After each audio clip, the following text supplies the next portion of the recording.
Welcome, welcome. It is so good of you to join us.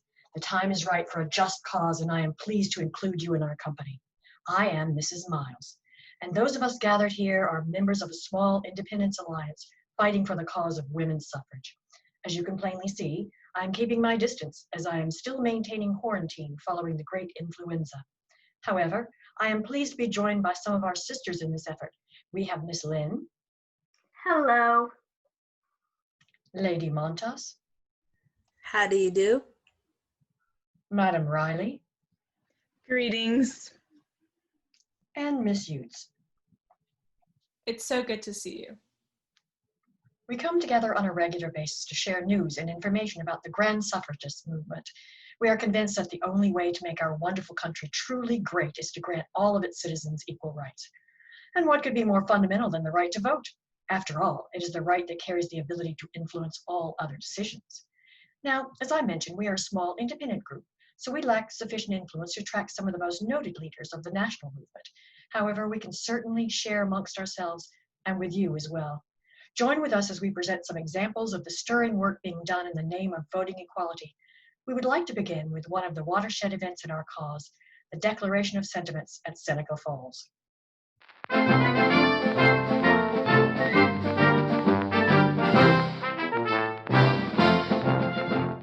Thursday morning, the convention assembled at the hour appointed.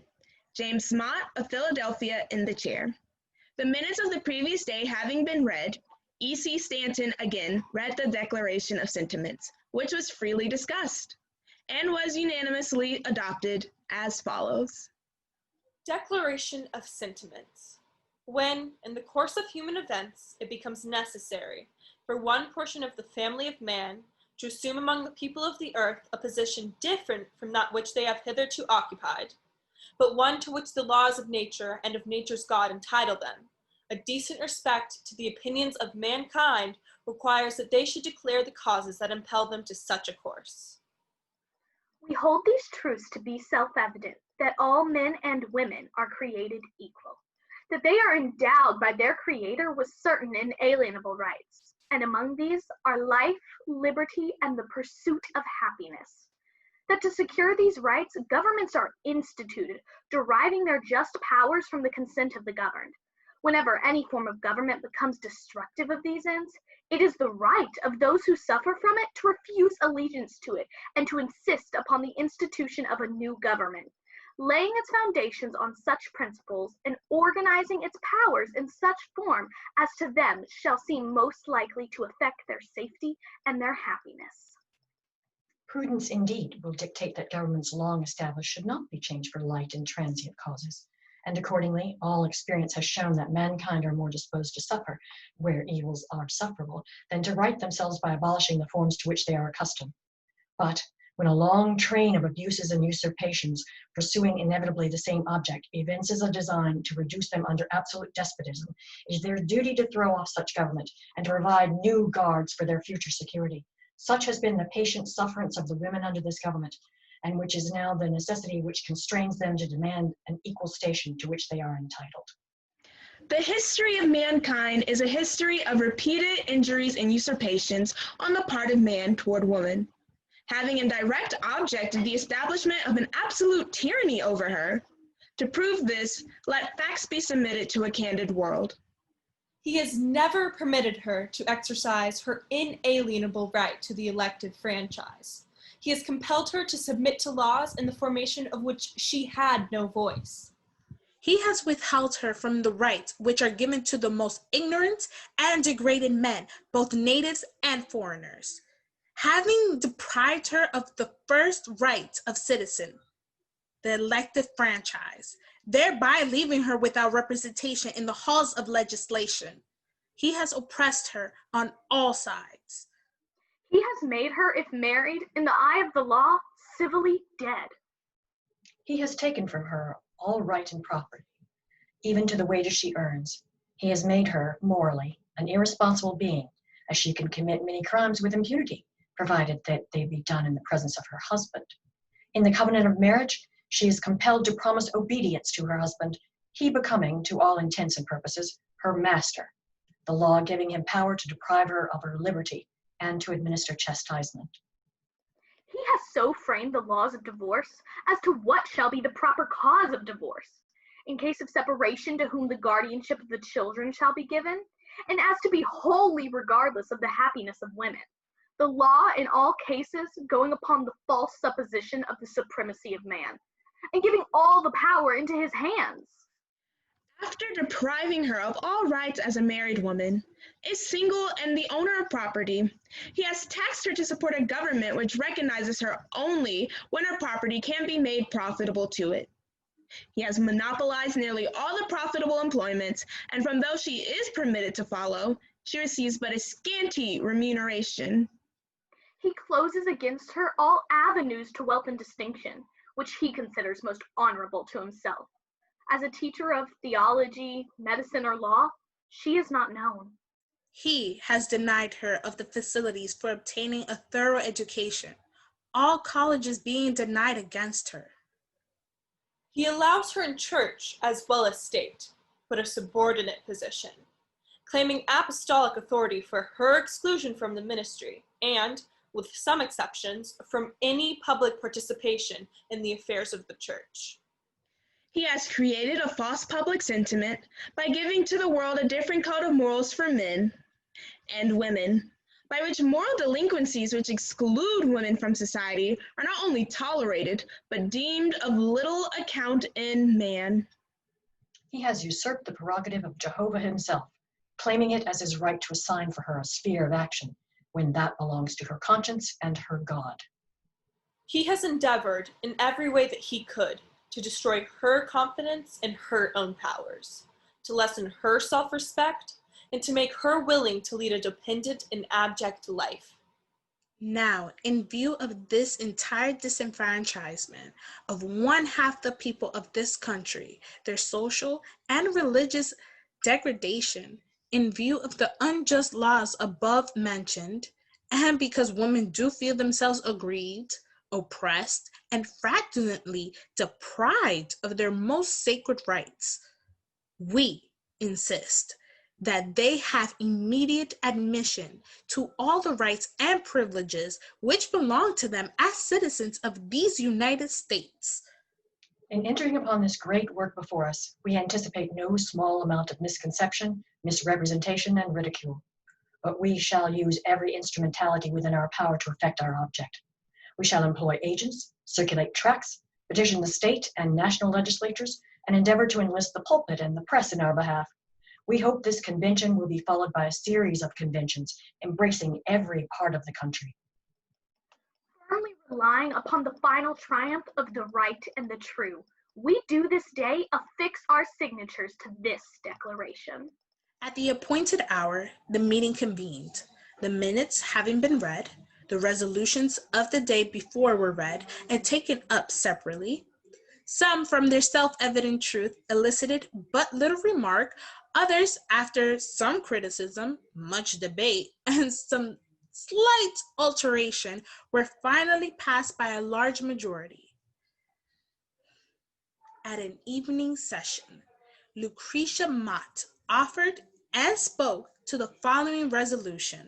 Resolved, that the speedy success of our cause depends upon the zealous and untiring efforts of both men and women for the overthrow of the monopoly of the pulpit and for the securing to women an equal participation with men in the various trades, professions, and commerce. The resolution was adopted.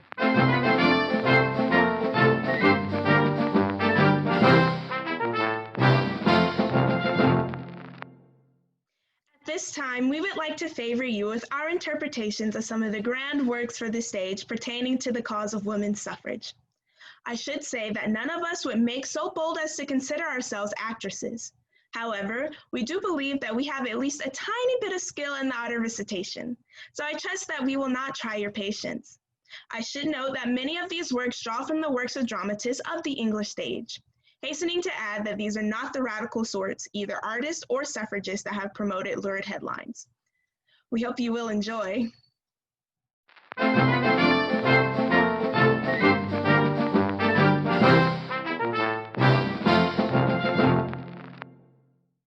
What women need is the right to military service. Give me a well-mounted regiment of women with sabers, opposed to a regiment of men with votes. We shall see which will go down before the other. No, we have had enough of these gentle, pretty creatures who merely talk and cross-examine ministers and police courts, and go to prison like sheep and suffer and sacrifice themselves. This question must be solved by blood and iron, as was well said by Bismarck, whom I have reason to believe was a woman in disguise.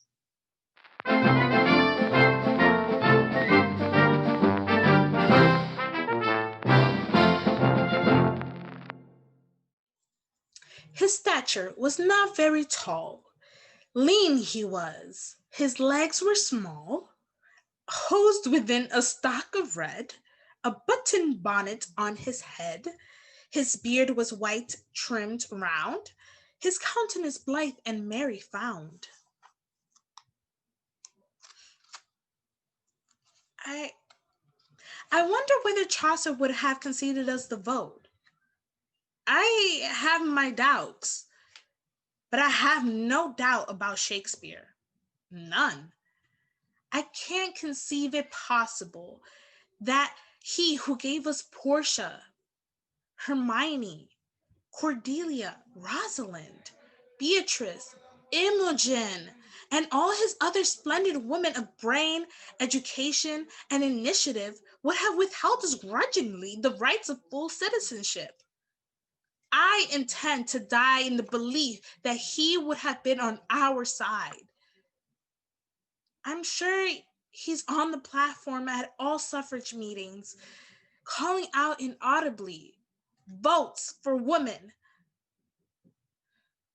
Don't you agree?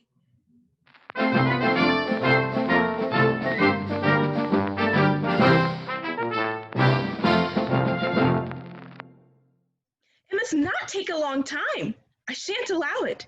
It shall be done at once. Well, you needn't all look so surprised. I know I've been against it, but I didn't realize things. I thought only a few howling dervishes wanted the vote. But when I find that you, Aunt, fancy a woman of your firmness of character, when I was always been so careful with her money, being declared incapable of voting, the thing is absurd. If there are a few women here and there who are incapable, I mention no names mind. It doesn't affect the position. What's going to be done? Who's going to do it? If this rotten government think we're going to maintain millions of women in idleness just because they don't like the idea of my Aunt Lizzie making a scratch on a bit of paper and shoving it into a ballot box once every 4 years, this government have reckoned without the men. I'll show them what I've got to vote for. What do they expect? You can't all marry. There aren't enough men to go round. And if you're earning your own living and paying taxes, you ought to have a say. It's only fair. I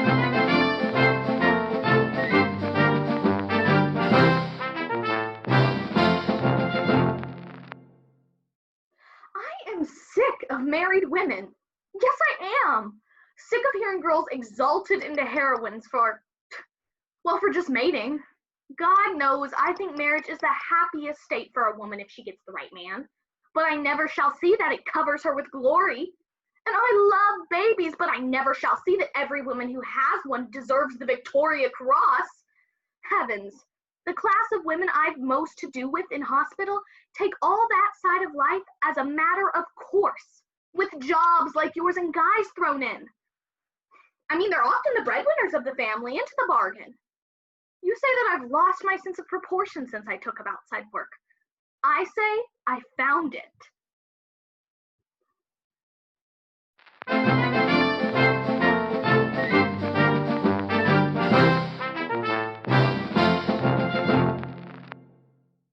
Silly Jade, the theaters are all closed, and the halls too. The actresses have gone on strike, resting indefinitely. I've done my little bit towards that. They won't get any more work out of Maudie Spark, queen of the comedians, until the women have got the right to vote. Ladies and fellow relatives, you'll be pleased to hear the strike's going fine. The big drapers can't open tomorrow. One man can't fill the place of 15 young ladies at once, you see. The duchesses are out in the streets begging people to come in and watch their kids. The city men are trying to get the taxi men in to do their typewriting. Every man, like Horry here, has his house full of females. Most of them thought, like Horry, that they'd go to the theater to escape. But there's not a blessed theater to go to. Oh, what a song it'll make. A woman's place is in the home. I don't think, I don't think, I don't think.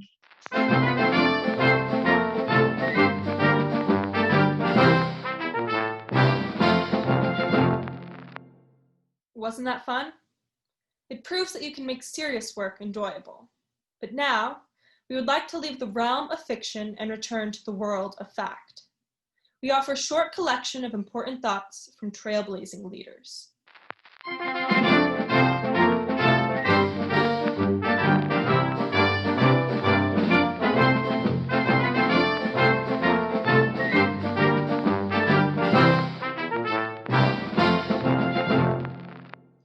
Well, children, where there is so much racket, there must be something out of kilter.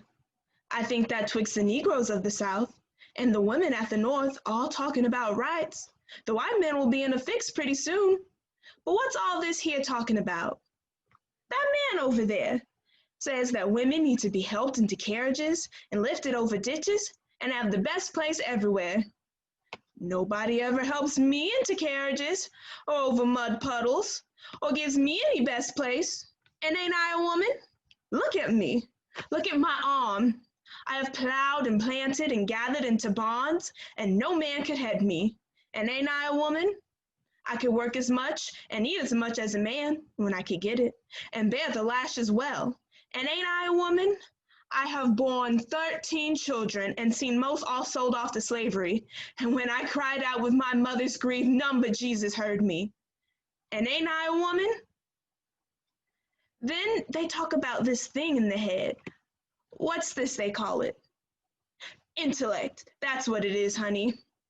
What's that got to do with women's rights or Negroes' rights? If my cup won't hold but a pint and yours holds a quart, wouldn't you be mean not to let me have my little half measure full? Then that little man in the black there, he says women can't have as much rights as men because Christ wasn't a woman. Where did your Christ come from? Where did your Christ come from? From God and a woman. Man had nothing to do with that. If the first woman God ever made was strong enough to turn the world upside down all alone, these women together ought to be able to turn it back and get it right side up again. And now they's asking to do it. The men better let them. Obliged to you for hearing me, and our old sojourner ain't got nothing more to say.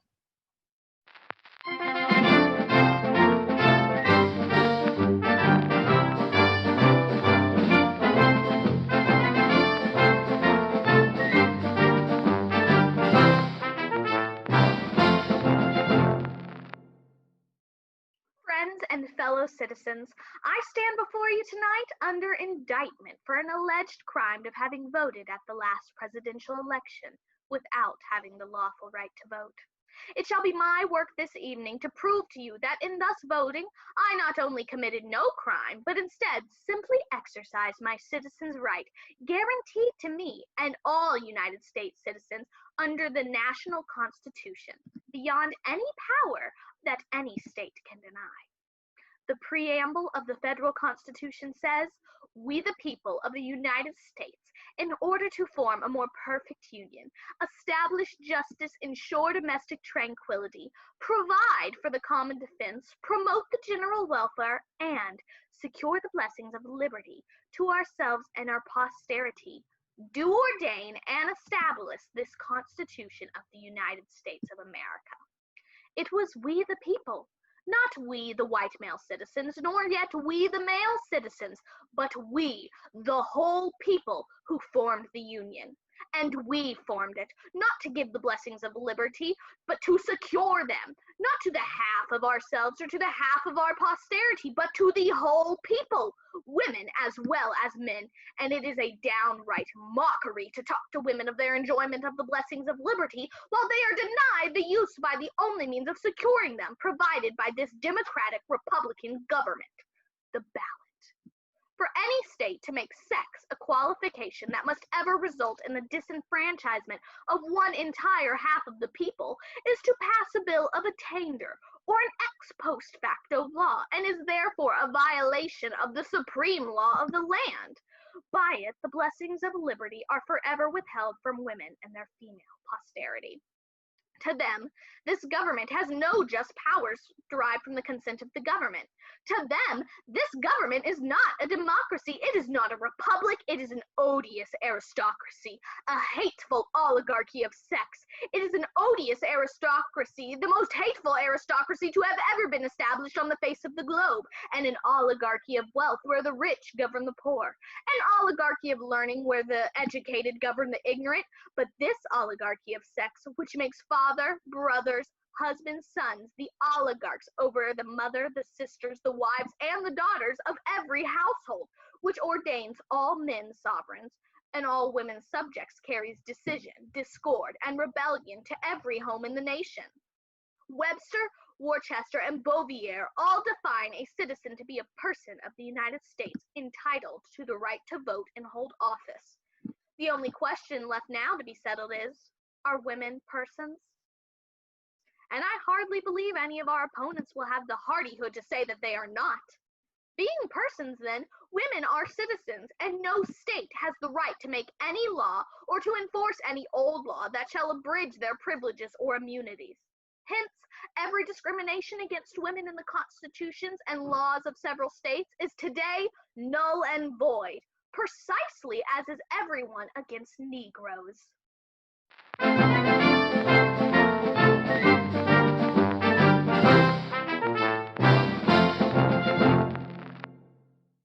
Dear son, I wish you were here too. We've had nothing but rain since you left. Meeting's still in progress though, and I haven't been a single time. We haven't had the car out since you left, and if this rainy weather does not let up, I fear we will have to stay at home the rest of the summer. Hurrah and vote for suffrage, and don't keep them in doubt.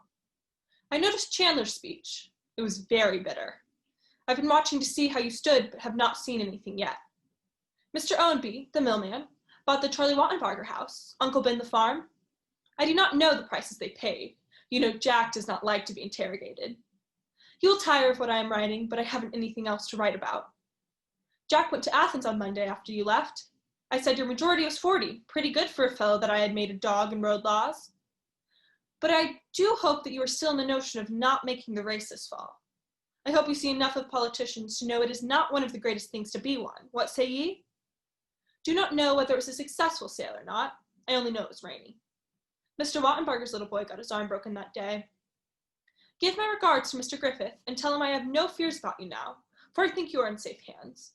I'm glad you like the change. I should think it would be quicker and you could study better. Are you doing any serious thinking? I thought every day last week I'd write you, but just kept putting it off.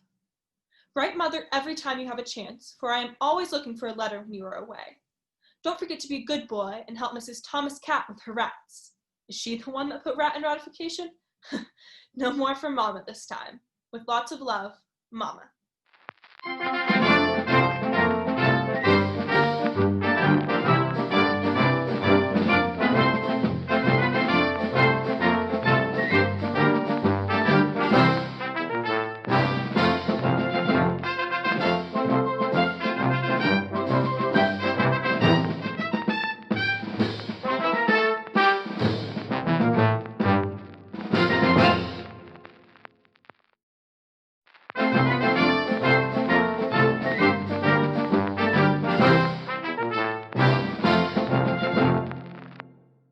Miss Susan B. Anthony always strove to inform her fellow townsmen on subjects of her concern. One morning she had engagements in the city which would prevent her from using the stenographer whom she had engaged. She remarked at the breakfast table that I could use the stenographer to help me with my correspondence, since she had to be away all the morning, and that she would tell her when she went upstairs to come in and let me dictate some letters to her. When I went upstairs to my room, I waited for her to come in. When she did not do so, I concluded she didn't find it convenient and went on writing my letters in longhand. When Miss Anthony returned, she came to my room and found me busily engaged. You didn't care to use my secretary, I suppose? I told her to come to your room when you came upstairs. Didn't she come? I said no. She said no more, but turned and went into her office. Within 10 minutes, she was back again in my room. The door being opened, she walked in and said, "Well, she's gone." And I said, "Who?" She said, "The stenographer." I said, "Gone where?" "Why," she said, "I went into the office and said to her, 'You didn't tell Miss Wells what I said about writing some letters for her?'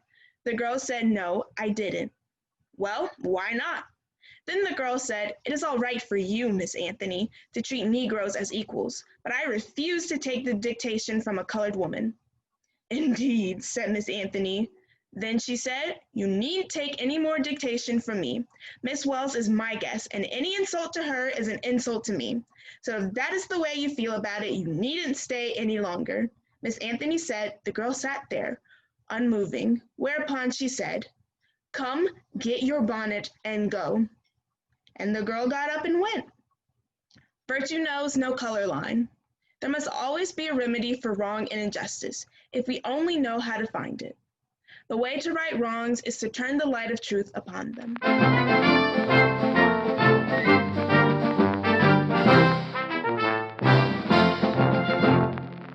We would like to conclude our presentation where we began. So, let us return to the glorious gathering at Seneca Falls, where so many of our important principles were established.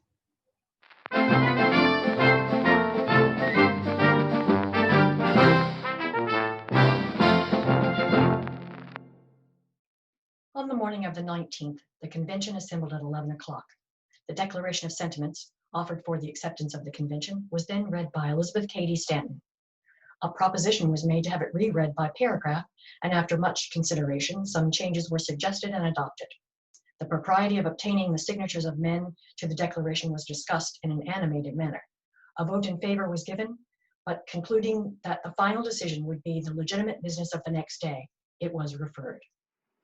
In the afternoon, the reading of the declaration was called for, an addition having been inserted since the morning session. A vote taken upon the amendment was carried, and the papers circulated to obtain signatures. The following resolutions were then read. Whereas the great precept of nature is conceded to be that man shall pursue his own true and substantial happiness. Blackstone, in his commentaries, remarks that this law of nature being coeval with mankind and dictated by God himself is of course superior in obligation to any other. It is binding over all the globe, in all countries, and at all times. No human laws are of any validity if contrary to this. And such of them as are valid derive all their force and all their validity and all their authority immediately and immediately from this original. Therefore, Resolved, that such laws as conflict in any way with the true and substantial happiness of women are contrary to the great precept of nature, and of no validity, for this is superior in obligation to any other.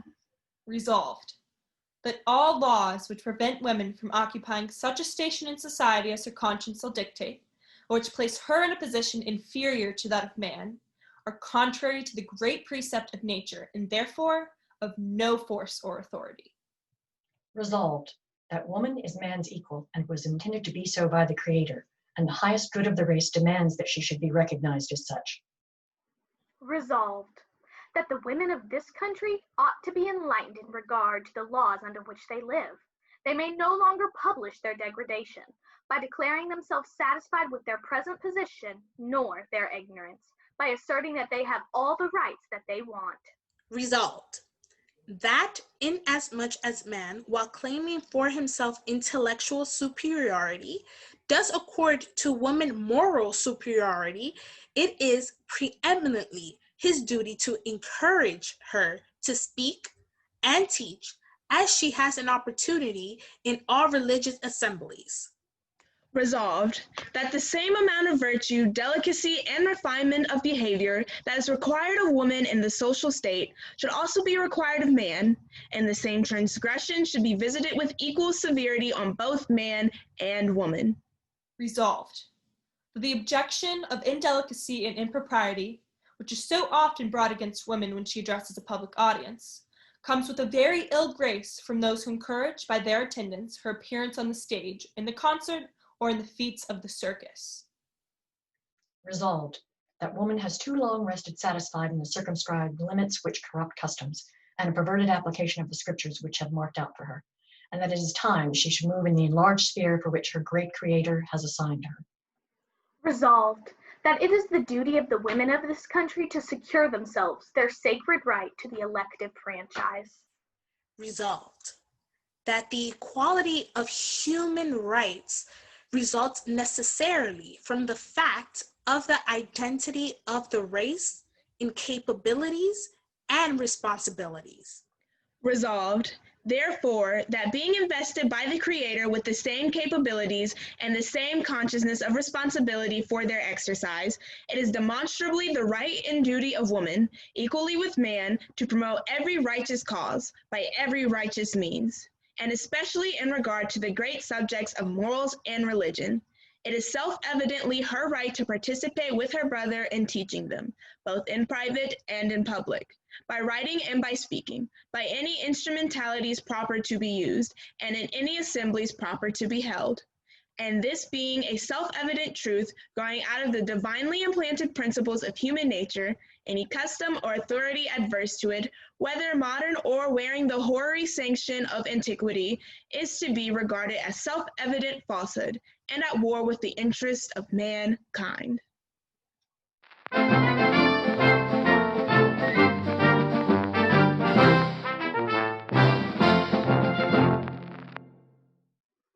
Thank you for honoring us with your presence. We hope that you've been moved, entertained, or possibly inspired by the words that we find so inspiring. The language is heartfelt and the product of long, difficult struggles. Never forget the importance of your basic rights and the heroism of those who fought for them. And remember, if you have the right to vote and do not exercise it, it's as if you never had it at all.